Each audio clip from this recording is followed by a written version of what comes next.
갈라디아서 3장 27절 누구든지 그리스도와 합하여 세례를 받은 자는 그리스도로 옷 입었느니라. 오늘은 그리스도로 옷 입었느니라에 대해서 설명을 드리겠습니다. 제가 체험한 것 중에 부천에 있을 때 춘위산이라고 있는데 거기에 코스모스 꽃이 피어 있는 곳에 제가 있었는데 저의 위에 한 3m 정도 되는 형상이 저를 덮고 있었습니다. 그래서 그것을 체험하고 나서 그것을 성경과 연결시켰을 때 이 형상이 그리스도의 옷이 아닐까 하고 생각을 해 보았습니다. 그래서 그리스도의 옷에 대하여 생각을 나누고자 합니다. 성경에 이제 옷에 관한 내용들을 쭉 살펴보면 창세기 3장 21절에 여호와 하나님이 아담과 그 아내를 위하여 가죽옷을 지어 입히시니라 했습니다. 이것은 무엇이냐면 아담과 하와가 선악과를 먹고 부끄러움을 느낄 때에 하나님께서 가죽옷을 지어 입혔습니다. 이때 가죽옷은 어떤 짐승을 잡아서 입혔을 것입니다. 그러므로 그 짐승은 어떤 예수님의 그 의미로 받아들일 수 있습니다. 즉 예수님께서 십자가에서 죽으셨는데 그 어린 양으로서 죽으셨습니다. 그리고 또한 창세기 27장 23절에 보면은 그 손이 형 에서의 손과 같이 털이 있으므로 능히 분별치 못하고 축복하였더라. 이것은 무엇이냐면은 이삭이 야곱을 축복하는 장면인데 원래는 형이 받아야 될 것을 그 동생 야곱이 축복을 받는 장면입니다. 즉 이때 털이 있으므로 즉 형의 그 모양을 흉내내기 위해서 염소 털을 몸에 뒤집어 쓰고 아버지께 축복을 받는 장면을 나타내고 있습니다. 그러므로 이런 내용을 볼 때 어쩌면은 우리가 축복을 받는 것은 예수 그리스도를 통하여서 예수 그리스도의 옷을 입었을 때, 즉 예수 그리스도를 통하여서 축복을 받는다고 생각됩니다.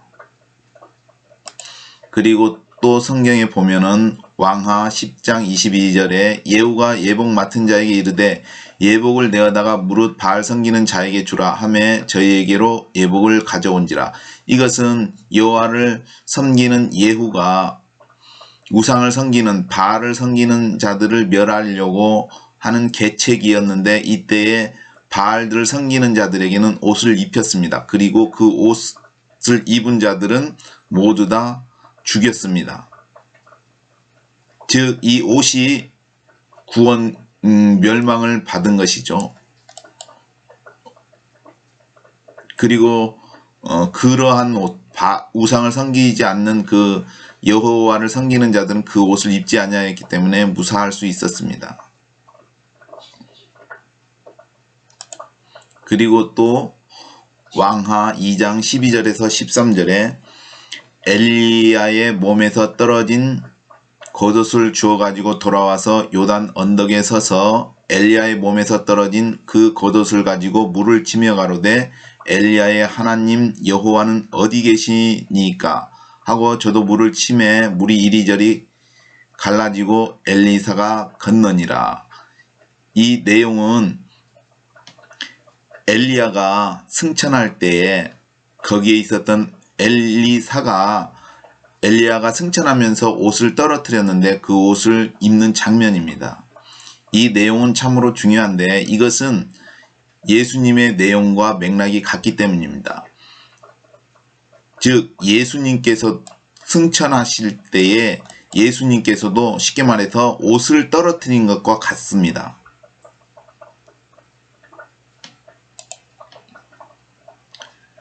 즉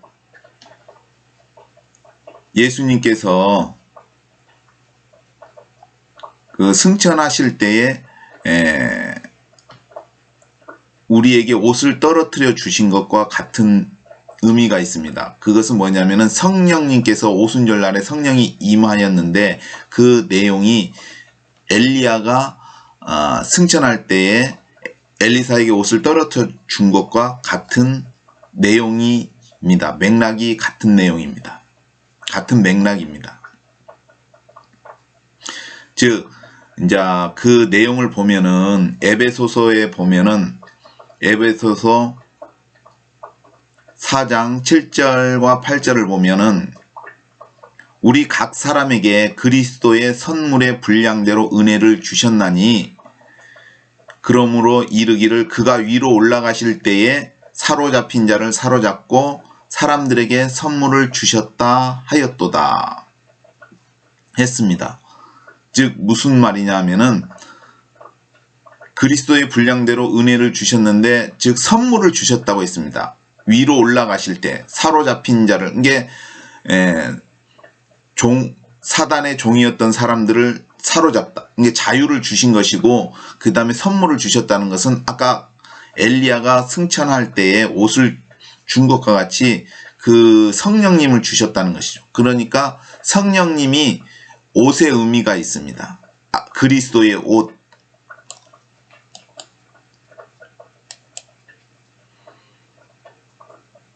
그래서 사도행전 11장 17절에 보면 그런즉 하나님이 우리가 주 예수 그리스도를 믿을 때 주신 것과 같은 선물을 저희에게도 주셨으니 내가 누구간데 하나님을 능히 맡겠느냐 하더라. 이거는 이제 하나님께서 이방인에게 성령을 선물로 줄 때의 이 내용입니다. 그렇기 때문에 즉 성령을 선물로 주었다고 하는 것은 또한 그 성령님께서 그리스도의 옷을 의미한다고 볼 수 있습니다. 이 그리스도의 옷에 대한 것이 우리에게 입혀지는 그것이 예수님께서 이루어 주신 그 의의 내용이 바로 십자가의 도가 되는 것입니다. 성경에 보면은 예수님께서 마태복음 3장 15절에 보면은 예수께서 대답하여 가라사대 이제 허락하라 우리가 이와 같이 하여 모든 의를 이루는 것이 합당하니라 하신데 이에 요한이 허락하는지라. 여기서 예수님께서는 모든 의를 이루는 것이 합당하니라. 공생애를 시작할 때 처음에 이 세례 받을 때 의를 얘기했습니다. 세례를 받아야 되는 것이 왜냐면은 그리스도와 함께 세례를 받은 자는 그리스도로 옷 입었다고 했기 때문입니다. 세례를 받은 사람은 그래서 요한복음 19장 30절에 보면은 예수님께서 죽으실 때 예수께서 신포도주를 받으신 후 가라사대 다 이루었다 하시고 머리를 숙이시고 영원히 돌아가시니라. 즉 예수님께서 공생의 시작의 의를 위해서 그리고 죽으실 때 다 이루었다는 것은 무엇을 이루었다고 할 수 있습니까? 바로 의를 이루었다고 할 수 있습니다. 다 이루었다. 이것은 의를 이루었다고 했는데 이 의를 이루었는데 그 믿는 사람에게 우리에게 의를 주시는 겁니다. 즉 그렇기 때문에 이게 행위로 의를 얻는 것이 아니라 뭐 수련을 해서 묵상을 해서 명상을 해서 선행을 해서 이 그리스도의 의가 오는 것이 아니라 바로 예수님께서 십자가에서 이루어 주신 그 의, 예수님께서 십자가에서 피 흘리시고 죽으시고 그것을 통해서 순종하셨기 때문에 그 의가 예수님이 이루신 그 의가 우리에게 임하는 겁니다. 믿을 때 예수님의 그것을 믿을 때 우리에게 임하는데 이것은 아까 얘기한 것처럼 행위로 얻는 것이 아니라 바로 예수님께서 이루어 주신 것을 믿을 때 믿음의 의인 것입니다. 그리고서 로마서 10장 4절에 그리스도는 모든 믿는 자에게 의를 이루기 위하여 율법이 마침이 되시니라. 모든 믿는 자에게 주시는 것이죠. 모든 믿는 자에게. 즉 그렇기 때문에 이게 우리가 이 의롭다 하는 것은 어떤 행위에 있는 것이 아니라 믿음으로 얻는 겁니다. 근데 이 행위를 누가 했냐면은 예수님께서 하신 것이죠. 율법에서 정해진 그 모든 것에 완벽하게 행해 주신 그 예수님의 십자가의 은은 우리의 행위로 된 것이 아니라 우리가 믿음으로 받는 것입니다.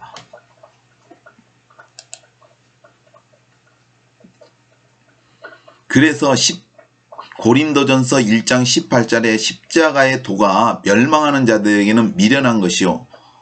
왜냐하면 십자가의 도로 구원을 받는데 그 아까 성령의 옷을 입어야 성령님이 함께 하셔야 우리가 구원을 받는데 이걸 받아들이지 않. 그래서 십자가의 도가 멸망하는 자에게는 미련한 것이요 구원을 얻는 우리에게는 하나님의 능력이라. 갈라디아서 6장 14절에 그러나 내게는 우리 주 예수 그리스도의 십자가 외에 결코 자랑할 것이 없으니 그리스도로 말미암아 세상이 나를 대하여 십자가에 못 박히고 내가 또한 세상을 대하여 그러하니라. 십자가, 그리스도의 십자가, 우리 주 예수 그리스도의 십자가 외에는 자랑할 것이 없습니다. 왜냐하면 그 예수 그리스도의 십자가를 통하여서 우리가 의를 얻기 때문입니다. 믿기 때문에 믿음으로 그 의를 우리가 받는 것이죠.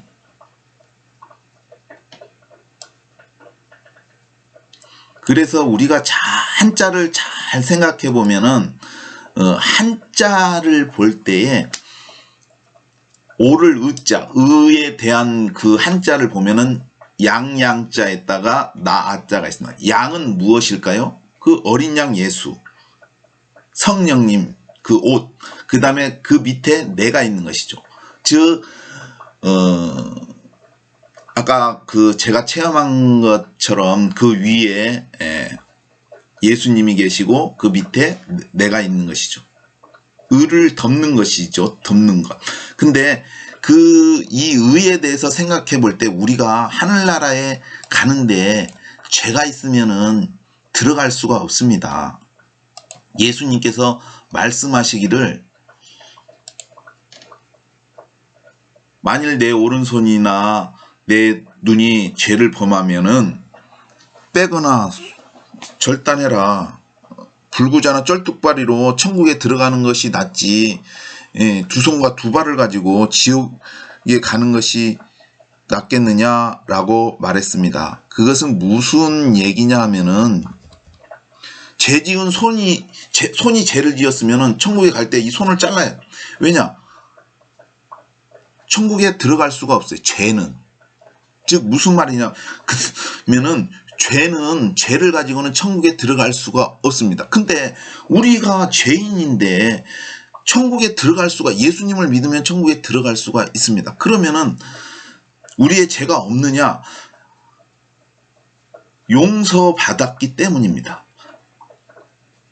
근데 그것을 가만히 생각해 볼 때 성막에 보면은 노제단 같은 게 있어요. 성막의 기구들을 만들 때 나무가 있는데 녹 같은 걸로 더 씌웁니다. 코팅을 하는 거죠. 그러면은 이제 노제단에 보면은 그 나무로 돼 있으면은 제사를 드릴 수 없죠. 왜냐하면 그 제단이 다 타버리니까. 근데 그 나무에 놋을 입혔기 때문에 그 불이 있는데도 불구하고, 제단에 불이 있는데도 불구하고 놋 제단은 그대로입니다. 나무인데도 불구하고. 왜? 놋으로 코팅을 했기 때문에. 마찬가지. 그래서 불에 견디듯이 우리가 그리스도의 옷이 그와 같이 코팅되는 것이 아닐까. 그래서 천국에 들어갈 때에도 들어갈 수 없는데, 이게 불에 타여질 수밖에 없는데, 불에 견디는 것처럼 천국에도 그렇게 갈 수 없는데 예수님의 그 옷으로 말미암아 우리가 들어갈 수 있는 것이 아닌가. 그런 생각을 해봅니다. 그리고 왜냐면은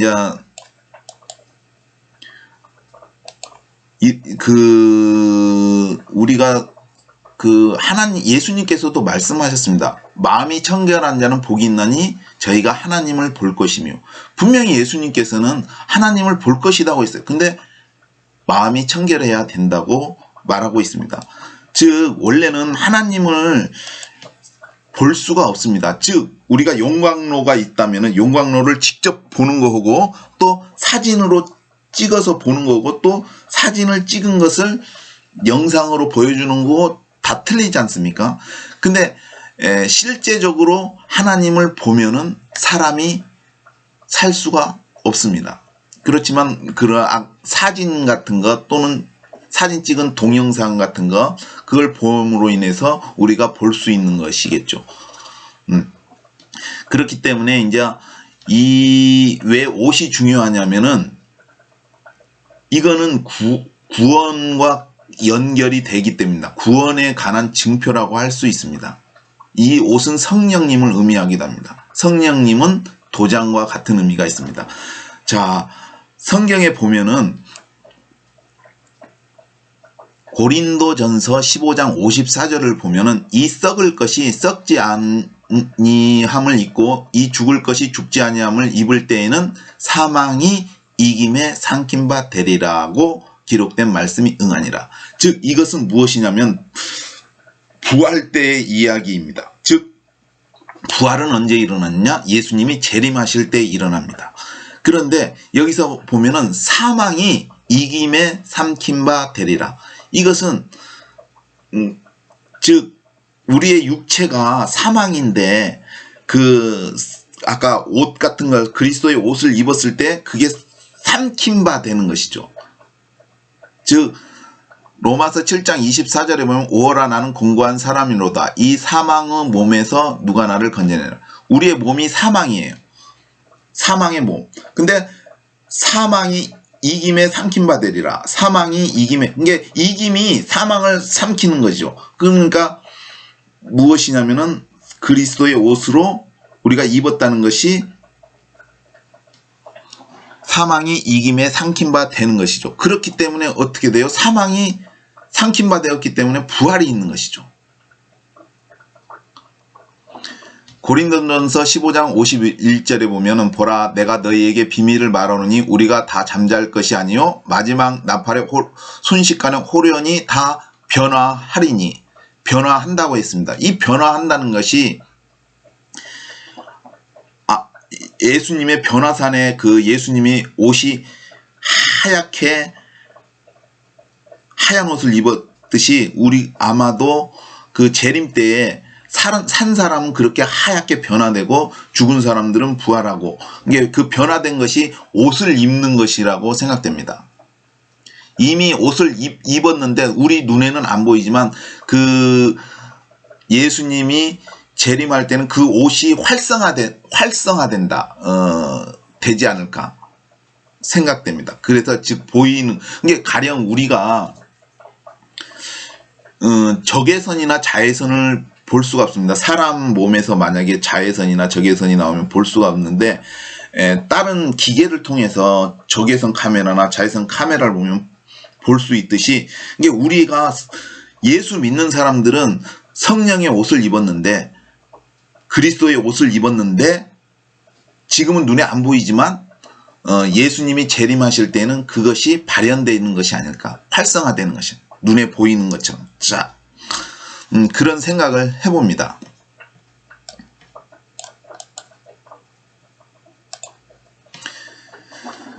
그러면 예수님이 재림하실 때 이제 그 요한복음 11장 43절에 보면은 이 말씀을 하시고 큰 소리로 나사로야 나오라 부르시니 했습니다. 여기서 이거는 예수님의 재림 때하고도 연관이 됩니다. 예수님이 공생애 동안에 죽은 나사로, 무덤에 있는 나사로를 살리셨지 않습니까? 이것은 예수님이 재림할 때 죽은 자들도 그와 같이 살아나는 것을 의미합니다. 예수님께서 나사로야 나오라고 큰 소리로 외쳤는데 데살로니가전서 4장 16절에 보면 주께서 호령과 천사장의 소리와 하나님의 나팔로 친히 하늘로 쫓아 강림하시리니 그리스도 안에서 죽은 자들이 먼저 일어나고, 주께서 호령과, 이 호령이 무엇일까요? 아마 나사로를 부르는 것처럼 큰 소리로 나사로를 부르듯이 이 호령이 죽은 사람들의 이름들을 부르는 것이 아닐까 하는 생각을 해봅니다. 그러면은 이제 우리가 이 예수님의 옷을 입었다고 했을 때 그 성령의 인침이 되는 것이고, 우리가 이것이 하나님께서 그러한 사람들을 구하러, 이게 성령님과 함께 하는 사람, 그리스도의 옷을 입은 사람, 동일하다고 생각됩니다. 그 사람들을 이제 데려가기 위해서 이제 하나님께서 오십니다. 재림인데, 마태복음 24장 31절에 보면은, 저가 큰 나팔소리와 함께 천사들을 보내리니 저희가 그 택하신 자들 하늘 이 끝에서 저 끝까지 사방에서 모으리라 했습니다.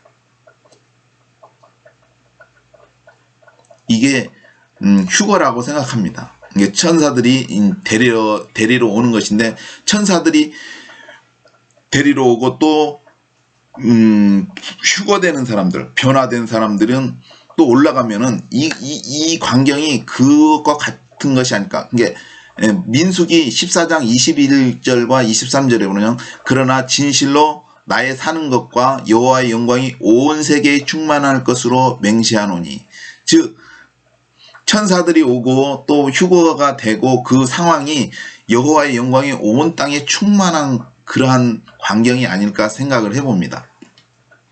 그리고 이제 제가 체험을 한 것은 이제 하나님의 은사라고 생각되는데, 이러한 은사를 주신 것은 또 성경에 말하고 있습니다. 에베소서 4장 12절에 보면은, 이는 성도를 온전케 하며 봉사의 일을 하게 하며 그리스도의 몸을 세우려 하심이라 했습니다. 즉 이러한 은사는 그리스도의 몸을 세운다. 그리스도의 몸이 무엇입니까? 교회입니다. 교회를 세우기 위해서, 교회를 위하여 은사도 주시는 것이 아닐까 하는 것을 생각해 봅니다. 그리고 우리가 이런 옷을 입고 있는데, 예수 믿는 사람들이 이러한 성령님과 동행하는데, 즉 그리스도의 옷을 입었는데, 또 성경에 보면은 이런 구절이 있습니다. 요한계시록 16장 15절은 보라 내가 도적같이 오리니 누구든지 깨어 자기 옷을 지켜 벌거벗고 다니지 아니하며 자기의 부끄러움을 보이지 아니하는 자가 복이 있도다 했습니다. 즉 눈에는 보이지 않지만 이 옷을 입은 사람이 있고 입지 못한 사람이 있다고 생각됩니다. 예수 믿는 사람들은, 예수님을 영접한 사람들은 이 옷을 입은 것이고, 예수님을 영접하지 못한 사람들은 이 옷을 입지 못한 사람들이라고 생각합니다. 그래서 이게 구분이 되는 거죠. 아까 예후라는 거 얘기했듯이 이 옷이 갈라지는 것이죠. 이 옷을 입은 옷으로 구원받는 사람, 성령이 그리스도의 옷을 입은 사람들은 구원받는 거, 갈라지는 거. 그렇지 않은 사람들은 구원을 받지 못한다. 그리고 또 로마서 13장 14절에는 오직 주 예수 그리스도로 옷 입고 정욕을 위하여 육신의 일을 도모하지 말라 했습니다. 결론은 그리스도의 옷은 성령님과 같은 의미라고 생각됩니다. 그리고 이러한 옷을 입는 것은 우리의 행위에서 있는 것이 아니라 예수님의 십자가의 도를 믿을 때, 이게 믿음으로 받는 것이라고 믿음으로 받는 것입니다. 그리고 재림할 때는 이 옷 입은 사람들이 이 옷이 활성화되어서 변화되어서 구원받고 들림받는 것, 휴거된다고 생각하고 있습니다. 오늘은 그리스도의 옷에 대해서 설명했습니다.